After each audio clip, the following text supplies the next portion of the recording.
రాజకీయాల్లో ఎవరైనా సరే అనుకూలించే జాగా సంగతి అట్టా ఉంచి కొత్త చోట్ల పాగా వేయాలనుకోవడం సహజం. కడపలో మహానాడు వెనక కూడా ఇదే లెక్క ఉంది.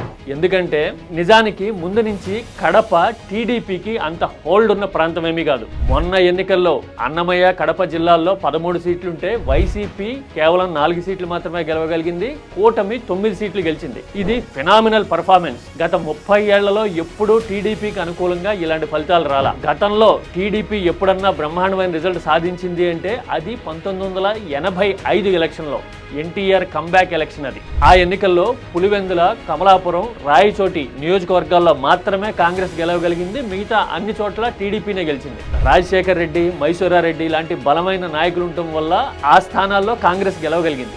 అయితే ఇప్పుడు రాష్ట్రమంతా టీడీపీ హవా నడుస్తోందని, ఇదే పరిస్థితి కన్సాలిడేట్ అవుతుందని చెప్పడానికి టీడీపీ వ్యూహాత్మకంగా కడపలో మహానాడు నిర్వహిస్తోంది.